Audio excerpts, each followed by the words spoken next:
안녕하세요, 여러분. 저는 대한민국에서 성실하게 살아온 중년에서 노년을 바라보고 있는 여자입니다. 제 팔자는 흔히 남들이 말하는 귀구하기 짝이 없는 팔자였는데요. 오늘 저의 인생 이야기를 풀어놓고자 합니다. 저는 시골에서 농사 지으시는 부모님 밑에서 태어나 중학교를 다니다가 그만두고 집안일을 돕다 친척 언니의 중매로 결혼을 했습니다. 남편은 저희 부모님 같은 가난한 농사꾼이었죠. 저는 남편과 농사 지으며 가난하지만 소소하게 신혼 시절을 보냈습니다. 그리고 결혼한 지 1년 만에 어여쁜 딸아이를 하나 낳았죠. 딸을 낳고 얼마 지나지 않아서 남편은 교통사고로 세상을 떠났습니다. 농사 지은 농작물을 싣고 장터로 가던 중 음주운전을 하던 트럭과 부딪히고 만 것이었죠. 연락을 받고 응급실로 급하게 뛰어갔을 때는 이미 남편은 싸늘한 시신이 되어 하얀 병원 침대에 누워있던군요. 지금은 너무 오래되어 어렴풋하게 남아있지만 아직도 그 차가웠던 남편의 손의 감촉은 마치 어제의 일처럼 생생합니다. 그렇게 저는 이제 막 걸음마 떼려는 아기와 함께 과부가 되었습니다. 황망하게 장례 치르고 집에 돌아오고 나서도 전혀 실감나질 않았어요. 내가 혼자가 되었다는 사실과 앞으로 혼자 아이를 키우며 살아가야 한다는 것이요. 그러나 저는 그대로 죽을 순 없었어요. 제 옆에 꼬물거리며 살아있는 아기가 저에게 배고프다고 울고 기저귀를 갈아달라고 울었으니까요. 저는 이 생명을 지켜내야만 했습니다. 그래서 남편이 죽고 난 지 한 달 후부터 정신을 차리려고 애를 쓰면서 필사적으로 여러 가지 일을 했어요. 마을 분들은 저를 딱하게 여겨 바느질거리 등 소일거리를 저에게 많이 주셨고 불러주는 곳이면 어디든 아기를 업고 달려가 일을 했어요. 다행히 아기는 많이 아프지 않고 잘 커졌죠. 하루 종일 온갖 잡다한 일을 하느라 온몸이 아파도 아기가 저에게 웃으며 안기는 모습을 보면 모든 피로가 녹아내리는 듯 했습니다. 그렇게 저는 딸과 함께 살아갔죠. 아무래도 계속 일을 하기 위해 아기를 데리고 다니기 버거워서 저는 친정부근으로 갔습니다. 그리고 정피치 못할 때는 아기를 부모님께 맡기고 계속 일을 했죠. 힘들고 힘든 4월이었습니다. 아기 봐주시는 부모님 앞에서 힘든 내색을 할 수도 없었고 저만 기다리는 우리 딸에게 약한 모습을 보일 수도 없었죠. 그래서 많이 힘든 날에는 혼자 물컵에 소주를 따라 마시면서 저는 웃으려고 이악 물며 살았어요. 지금 생각해보면 전고 우리 딸이 예쁘던 그때가 참 좋은 시절이었는데 그땐 왜 그렇게 힘들기만 했는지. 세월이 흘러 딸아이가 학교 들어갈 나이가 되자 전 도시로 이사를 했어요. 좀 더 나은 환경에서 아이를 학교 보내고 싶었거든요. 시골에서 소유거리하면서 실력이 늘어 미싱이를 구하고 공장에 취직했습니다. 공장 언니들은 혼자 아이 키우는 제 처지를 딱하게 여겨 터세를 부리지도 않고 저에게 잘 대해주었어요. 그렇게 제 생활은 점점 안정을 찾아갔죠. 미싱이를 하면서 저는 딸을 대학까지 보냈습니다. 우리 딸은 성실하고 평범하게 대학에 갔어요. 그리고 대학 동아리에서 만난 남자친구와 결혼을 하고 싶다며 저에게 인사를 받죠. 딸이 남친이라는 사람은 키가 크고 호리호리하고 순하게 생긴 청년이었어요. 청년은 저에게 90도 인사했습니다. 안녕하세요. 저는 김진호라고 합니다. 아, 어서 와요. 우리 딸한테 이야기 많이 들었어요. 그래, 둘이 결혼까지 생각한다고 하던데 부모님은 뭐 하시나요? 청년은 갑자기 부모님 이야기를 묻자 잠시 머뭇거렸어요. 제 딸은 그 청년의 어깨에 손을 올리며 청년을 다독이더군요. 아, 네? 제 부모님은 교통사고로 제가 중학생 때 돌아가셨습니다. 저는 뭐라 할 말이 없었습니다. 중학생 때부터 혼자 살아왔을 청년의 인생이 얼마나 고단했을지 눈에 보일 듯 선명하게 느껴져 안쓰러웠어요.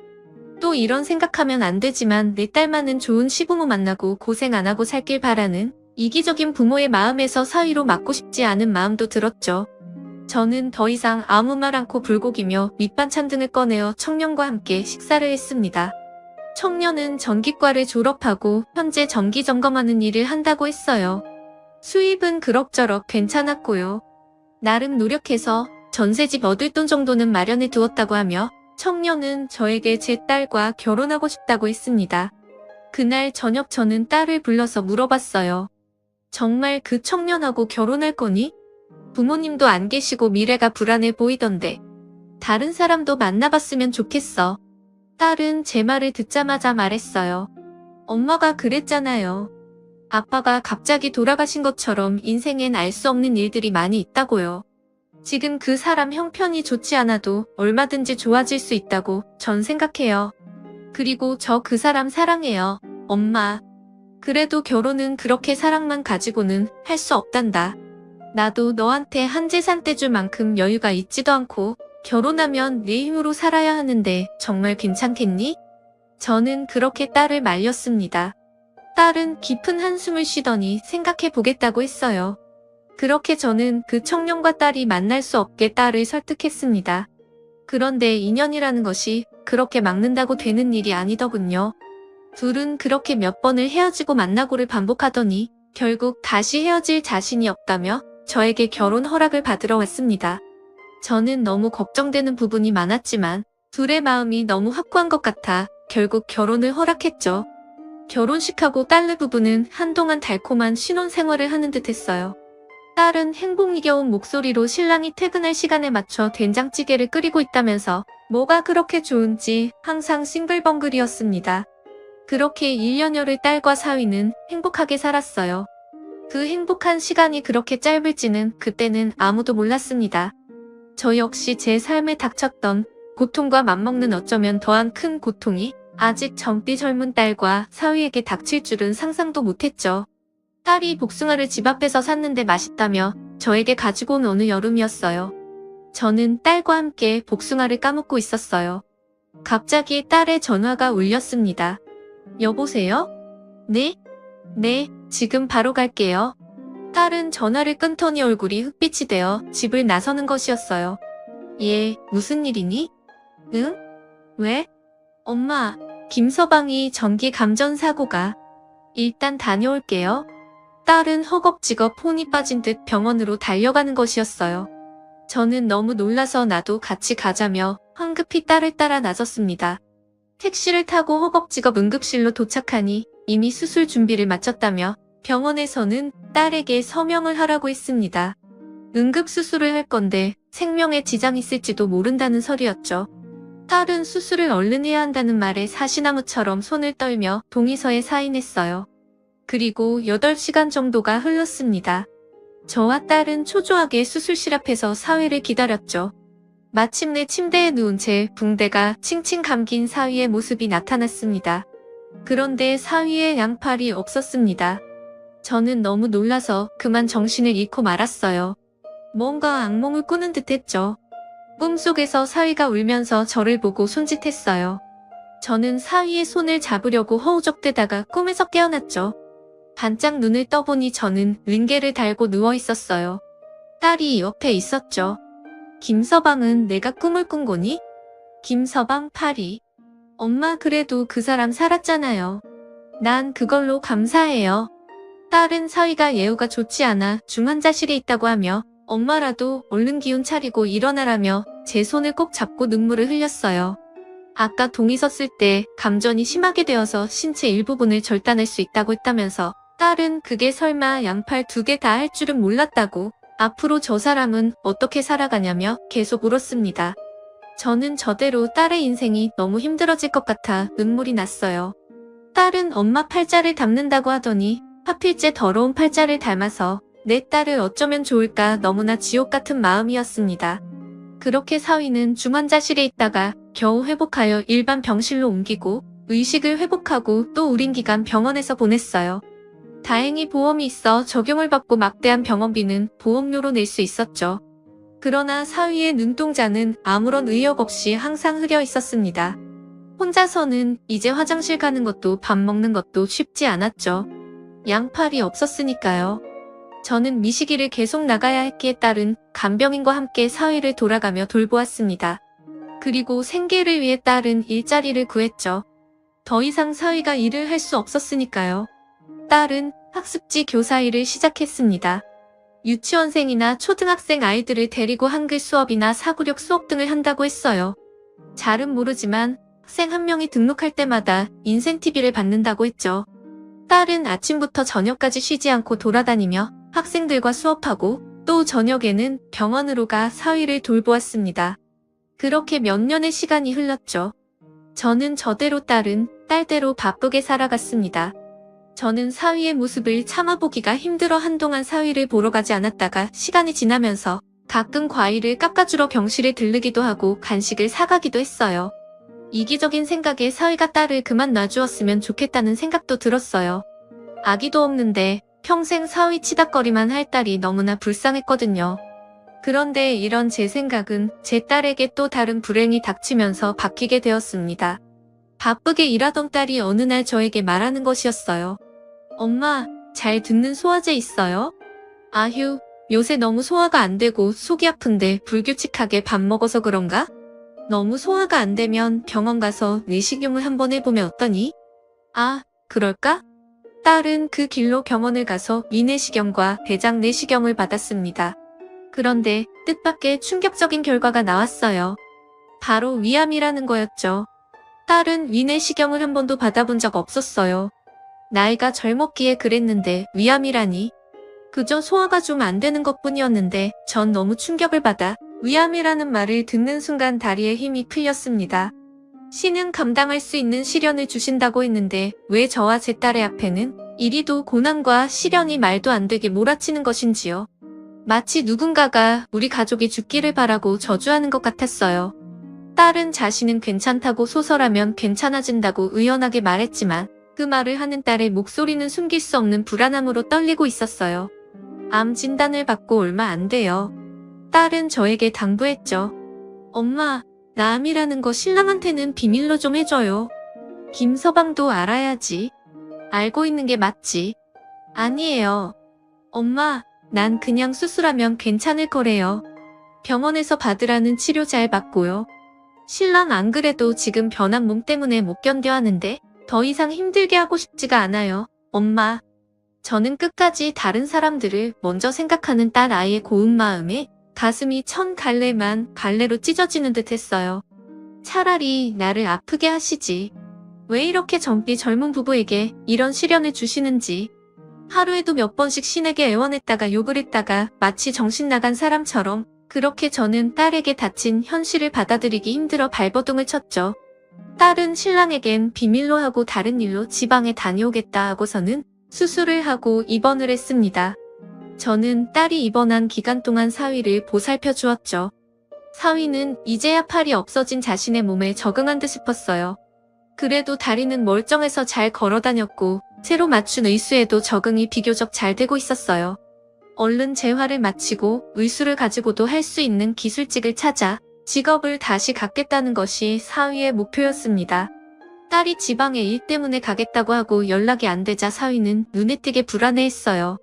저에게 딸이 언제 오느냐고 어머님과는 연락이 되느냐고 묻기도 하고 또 대답이 없는 딸의 전화에 계속 전화를 걸기도 했습니다. 딸도 계속 수술 이후 컨디션이 좋지 않아 연락을 못 받은 것이었는데 사위 얼굴이 날이 갈수록 흑빛이 되는 것이 뭔가 단단히 오해한 듯 싶었어요. 어머님, 저 드릴 말씀이 있습니다. 김서방, 무슨 일인가? 어머님, 저 이제 그만 정희 곁을 떠나려고 합니다. 아니, 그게 무슨 말인가? 갑자기? 제 생각엔 요즘 정희가 연락이 잘 안 되는 것이 저 때문에 지쳐서인 것 같습니다. 팔도 없는 이런 몸이 된 제가 염치 없게 너무 오래 정희 고생만 시키고 붙잡아 놨던 것 같아요. 우리 둘 사이에 아이가 있는 것도 아니고 이제 그만 보내주는 게 제 도리일 것 같습니다. 아니, 자네 가더라도 정의 이야기는 들어보고 가야지. 이렇게 일방적으로 이야기하면 어쩌는가? 그럼 제가 뭘 어떻게 할 수 있겠습니까? 팔도 없고 손가락도 없는 이런 몸으로 제가 뭘 할 수 있겠어요?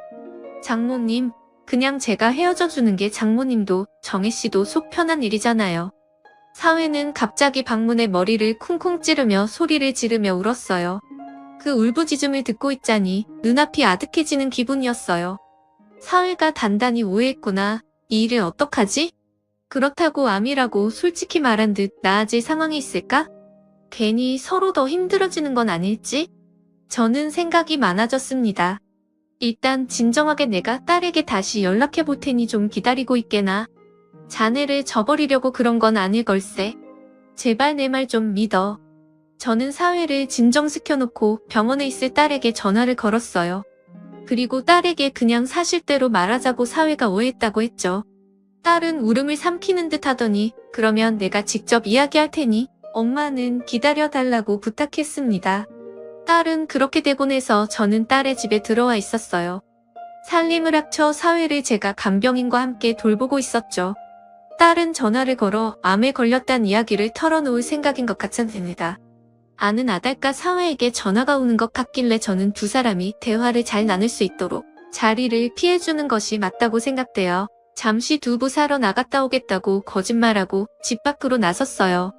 계절은 가을에서 겨울로 넘어가는 제법 쌀쌀한 바람이 불어오는 때였는데 어찌나 하염없이 눈물이 나는지 저는 가디건을 치켜 세우며 추위를 피하려 했지만 눈가에 흘러내리고 있는 눈물 때문인지 너무나 차갑고 차가운 날이었습니다. 온몸이 떨리고 추워서인지 슬퍼서인지 눈물이 계속 쏟아지더군요. 사람의 인생이라는 것이 왜 이렇게 쓰리고 아픈 것인지 저는 핸드폰 속에 넣어두었던 두 사람의 결혼 사진을 보았어요. 아직 팔이 멀쩡한 사위가 제 딸의 어깨를 감싸 안고 두 사람이 활짝 미소 짓고 있는 모습. 행복의 한가운데 있는 듯한 그 미소가 제 가슴을 더욱 아리게 했습니다. 그렇게 저는 하염없이 울며 차가운 거리를 떠돌다가 집으로 돌아갔죠. 사위는 딸과 어떤 대화를 했을까 저는 용기를 내서 현관문을 열고 집 안으로 들어갔습니다. 아니, 이보게. 세상에. 그런데 이게 무슨 일일까요?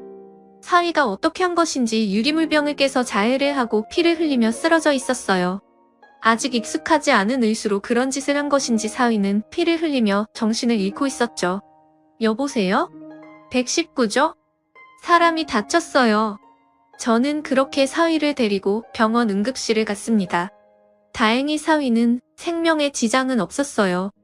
깨어난 사위가 힘없이 눈을 뜨더니 제게 그러더군요. 왜 살리셨어요? 왜? 정의가 저런 꼴이 될 정도로 스트레스를 받았다는데 모든 것이 다 나 때문이에요. 장모님, 저 그냥 죽어버리게. 제가 죽으면 정의는 괜찮을 테니 저 그냥 죽게 두세요. 저는 울부짖는 사위의 발을 꼭 잡았습니다. 슬프게도 손이 없었기 때문에 발을 잡을 수밖에 없었죠. 울지 말게.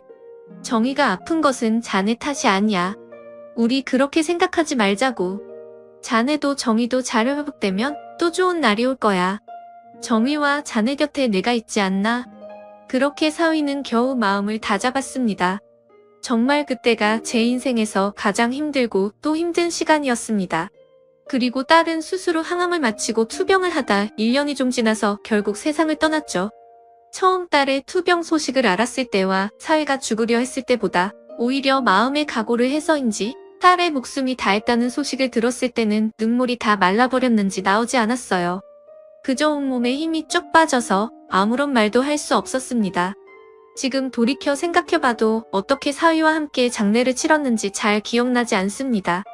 아주 오래전 일처럼 까마득하게 느껴졌어요. 저희 인생이 어디로 가고 있는지 모르겠다는 생각과 이 끔찍한 고통에서 몸부림치는 나날을 어떻게 끝낼 수 있을까 그런 생각만이 가득했던 것 같아요. 사위 역시 딸의 죽음에 많은 충격을 받았습니다. 제가 억지로 밥을 차려서 갖다 줘도 먹지 않겠다는 말만 할 뿐 그저 드러누워 있을 뿐이었어요. 한동안은 의수에 적응도 하고 의욕적으로 직장을 알아보겠다고 하던 때도 있었는데 사위는 모든 것을 포기한 사람처럼 멍하니 방 안에 있을 뿐이었습니다. 그렇게 저와 사위는 어두운 동굴 안에서 헤매는 듯한 고통을 맛보며 우리 둘 역시 각자의 괴로움에 빠져 서로를 돌보지 않고 지냈어요. 그 와중에도 살기 위해서 저는 미신 공장이 나가야 했죠. 공장이 나가면 오히려 마음이 편했습니다.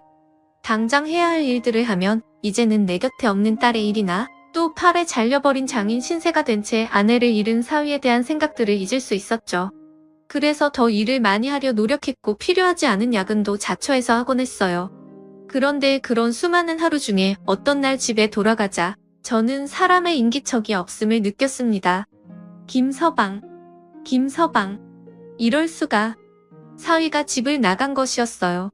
사위는 의소로 썼음이 분명한 삐뚤빼뚤한 글씨로 그동안 감사했다는 말만 남긴 채 옷가지 몇 개와 함께 사라졌습니다. 저는 방 안에 털썩 주저앉아 버렸어요. 어디서 사위를 찾아야 할지 도대체 어디를 갔을지 상상도 되지 않았죠. 또 마음 한편으로는 이왕 이렇게 된 거 그냥 각자 자기 살 길 찾는 게 맞지 않을까? 내가 몸이 불편한 사위까지 떠안고 먹여 살리기가 자신 없는데 라는 생각도 들었습니다. 그렇게 저는 사위를 적극적으로 찾진 않고 그냥 며칠 가만히 있었죠. 그렇게 혼자 며칠을 멍하니 있다가 저는 딸의 유품들을 정리하기로 했습니다. 유품 중에는 병원에서 받아온 딸의 물건들이 있었어요. 종이 정리함에 담겨있는 그 물건들을 보자니 다시 딸 생각에 눈물이 아득해왔습니다. 마지막 순간에 숨이 차서 제대로 말도 못하던 딸 제대로 된 대화도 나누지 못하고 그렇게 이별한 내 뱃속에서 태어난 귀하고 귀한 내 아기 그런 생각을 하자 또 마른 줄 알았던 눈물이 터져나왔습니다. 그런데 그 상자에서 쪽지가 툭 하고 떨어지는 것이었어요. 그것은 아마도 딸이 쓴 것으로 추정되는 편지였습니다. 진호씨에게 진호씨 이 편지를 읽을 때쯤이면 나는 진호씨 곁에 있을까요? 아니면 세상을 떠났을까요? 많이 울었어요. 나는 진호씨가 울지 않고 씩씩하게 잘 살아갔으면 좋겠어요. 진호씨 그리고 우리 엄마를 지켜줬으면 좋겠어요. 우리 엄마 아빠 돌아가시고 나까지 죽으면 기댈 데 없는 사람이에요. 강해 보이지만 한없이 여리고 착한 분이에요. 세상에 풍파를 너무 많이 겪고 그저 괜찮은 척하는 것뿐 속은 다 골아터진 분이죠. 그런 엄마에게 항상 따뜻하게 대해주는 진호씨의 모습이 난 참 좋았어요. 진호씨 발이 있든 없든 진호씨는 나에게 가장 멋지고 소중한 사람이에요. 세상에서 제일 내가 사랑하는 두 사람 우리 엄마와 진호씨 두 사람이 서로 의지하면서 내일 목까지 행복하게 살아주길 요즘 매일 기도한답니다. 이 편지가 꼭 진호씨에게 전해지길 빌면서 진호씨의 영원한 짝꿍정이 있음. 그것이 딸이 사위에게 쓴 절절한 러브레터였습니다. 저는 편지를 쥔 채 그만 저 자신이 부끄러워도 울고 말았어요. 나이를 이만큼이나 먹고서 고아인 그 아이를 내 아들 같은 사위를 부담스러워 찾지 않으려 하다니 이렇게나 내 딸이 사랑했던 내 딸의 소중한 가족을 내가 그저 외면하려 했다니 항상 나에게 다정하게 대해주고 무슨 말이든 말대꾸 한 번 없었던 천사 같은 사위를 내가 사위의 상황이 힘들어졌다고 그냥 내치려고 했다니 저는 깊이 후회했습니다. 사람의 둘이로서 도저히 이대로 사위를 찾지 않고 포기해버릴 순 없었어요. 그렇게 된다면 죽기 전에 너무 큰 후회를 하게 될 것 같았죠. 그 다음 날부터 저는 사위가 예전에 썼던 핸드폰을 충전해서 그 연락처에 있는 사람들에게 사위의 행방을 묻기 시작했어요. 무작정 전화해서 김진호 씨 아냐고 혹시 지금 어디 있는지 아냐고 묻자 대부분의 사람들은 예전에 연락을 했지만 지금은 연락이 끊겼다는 말뿐이었어요. 그래도 저는 그 200여 개나 되는 연락처를 며칠에 걸쳐 하나하나 전화 걸면서 사위의 행방을 찾았습니다. 그러다가 사위의 친구로 보이는 한 연락처로 전화했을 때 전화 받은 친구가 그러더군요. 그런데 어머니, 그 녀석이 갈 곳이라면 한 군데 제가 집히는 곳이 있어요. 그게 어디예요? 목포요. 그 녀석 원래 어릴 때 목포에 잠깐 살았거든요. 부모님 살아계실 땐 목포로 한 번씩 놀러 가기도 했고요. 아버지 친구분이 목포에 있다고 했던 것 같아요. 저도 최근에 연락받은 건 없어서 잘 모르지만 아마 목포에 있을 것 같아요. 저는 그 길로 회사 휴가를 내고 목포행 고속버스를 탔습니다. 그리고 목포에 도착해 시장을 돌아다니며 혹시 그날 일용직을 구하는 사무실이나 그런 아르바이트를 할 사람은 어디서 구하냐고 물었어요. 아무리 생각해도 돈이 얼마 없을 사위가 이곳에 있다면 일자리를 구하려 했을 것 같아서요. 그리고 팔이 없는 의수를 한 사내에 대해 혹시 아는 것이 있냐고도 묻고 다녔습니다. 그렇게 하루 종일 떠돌아다니다가 저는 너무 지쳐서 한울집에 들어갔어요. 오늘 사위를 찾기엔 글렀고 그냥 허기진 배를 달래려 유기를 하고 여간방이나 구해서 하루 자야겠다고 생각했어요. 그때였어요. 옆 테이블에 사람들이 하는 이야기가 들려왔죠. 그 새로운 김씨 총각 봤어? 아 오늘 바다에 뛰어들려고 한 거 아닌가? 아 그렇지? 내가 잘못 본 거 아니지? 아니 몸도 불편한 장애인이 무슨 술을 매일 그리 마시네? 내가 그만 좀 마시라고 하니까 자기 일에 상관하지 말라고 하던데? 저는 벌떡 자리에서 일어났습니다. 드디어 사위를 찾았어요. 저는 그분들에게 그 사람 어디 있냐고 다그쳐 물어 사위가 잠시 지내고 있다는 민박집을 찾아갔죠.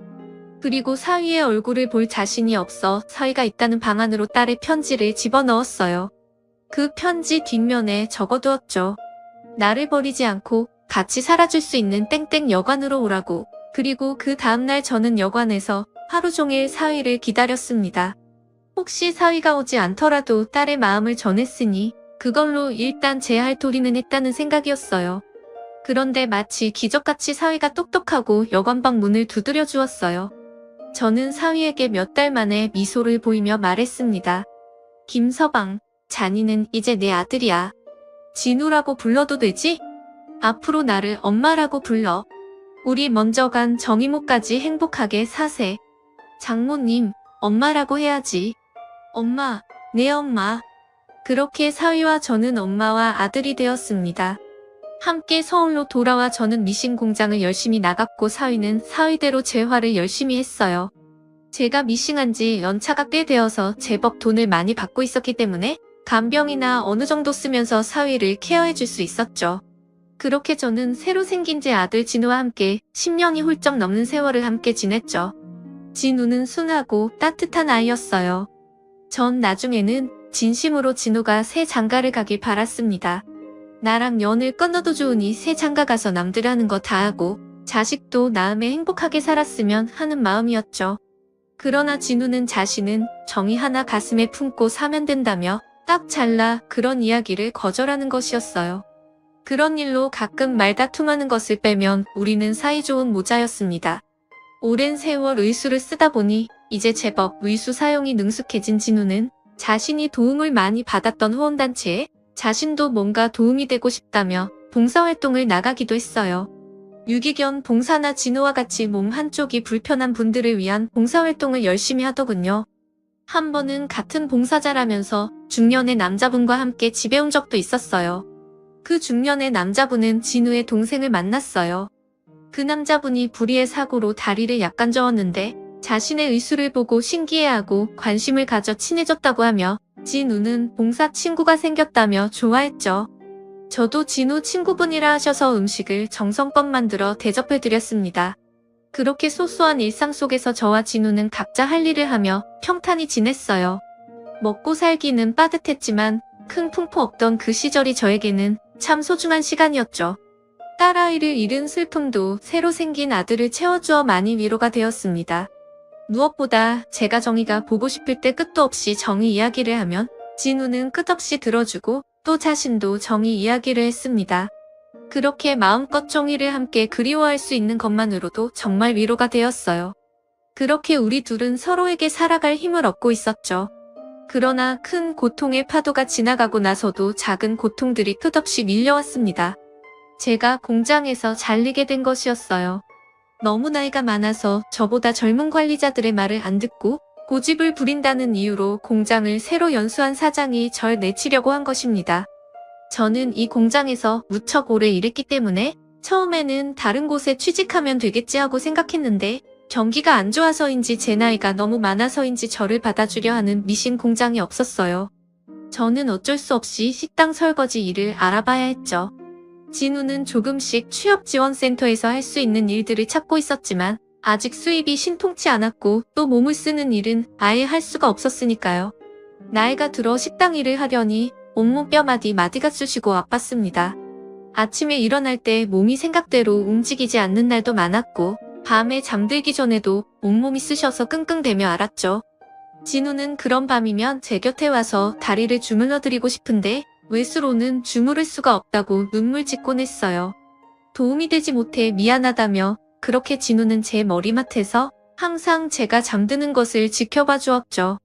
하루하루 힘든 나날이었습니다.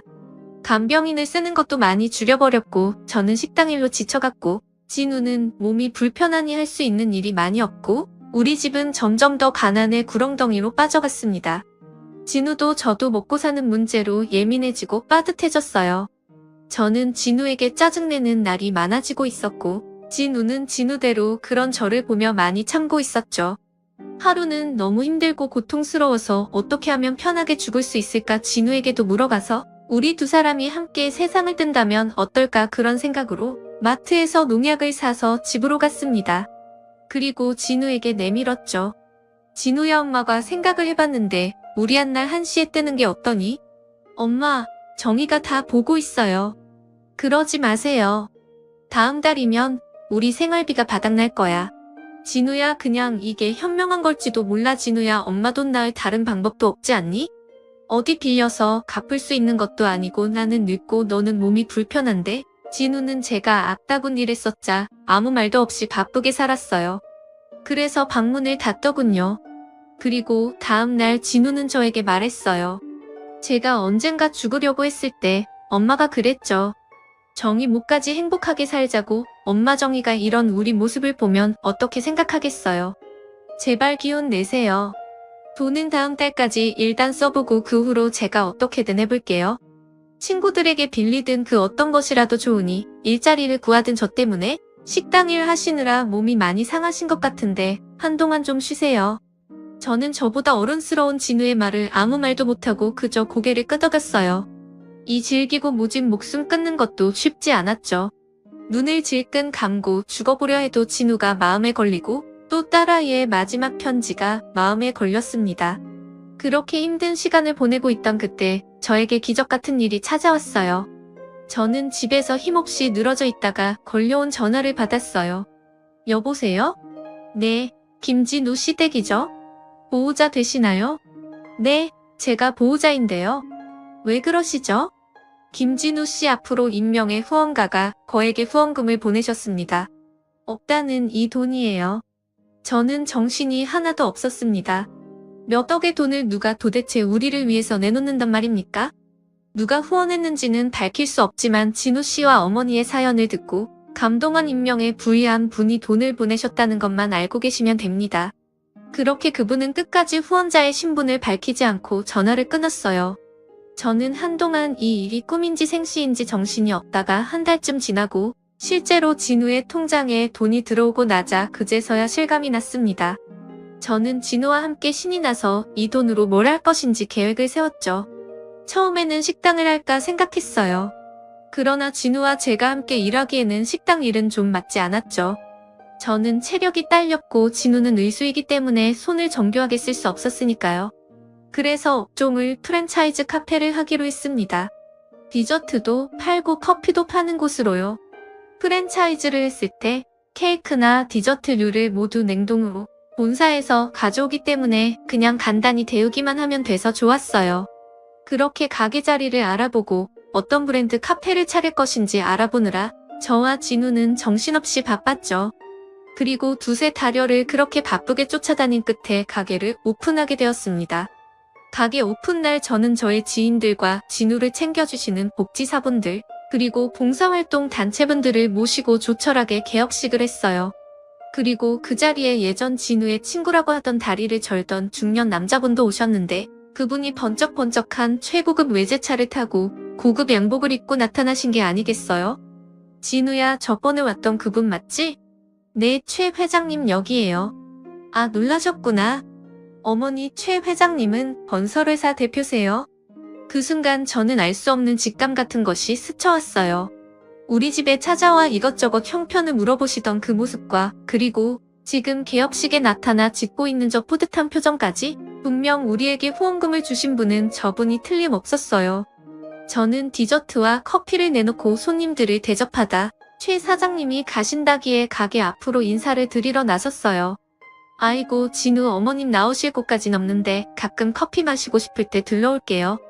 저는 마지막까지 자신이 한 일을 알리지 않으려는 회장님의 태도에 눈시울이 붉어졌어요. 그래서 그만 덥석 그분의 손을 잡았죠. 아니, 왜 이러세요? 어머님, 저와 진우에게 보내주신 돈 감사히 쓰겠습니다.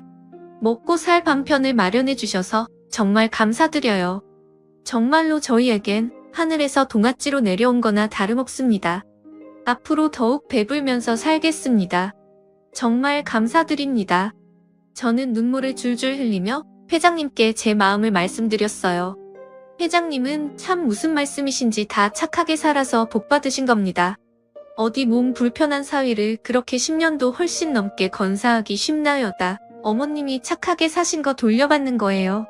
하면서 끝까지 자신은 모르는 일이라고 잡아떼며 가셨어요. 그렇게 저와 사위는, 아니 제 아들이 된 진우는 돈 걱정 않고 살아가게 되었어요. 프랜차이즈 브랜드의 장점은 아무래도 인지도가 있으니 홍보가 쉽다는 점인데요.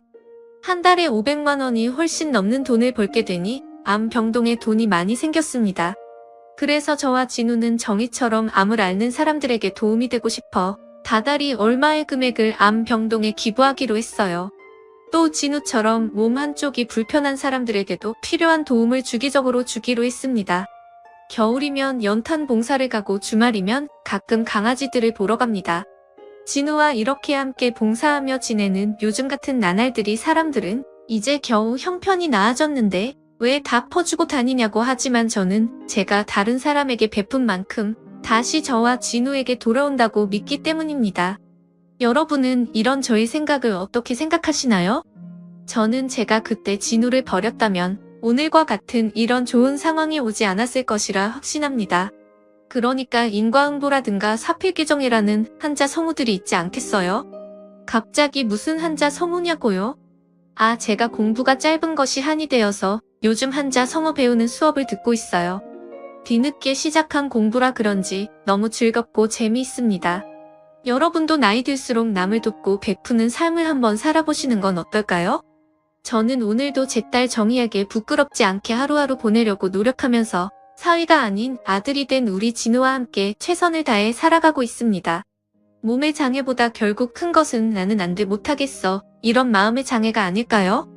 제 굴곡진 삶의 이야기 들어보시니까 어떠셨나요? 조금이나마 힘든 인생살이에 제 이야기가 위로가 되었길 바랍니다. 그럼 모두 행복한 하루 보내세요. 감사합니다.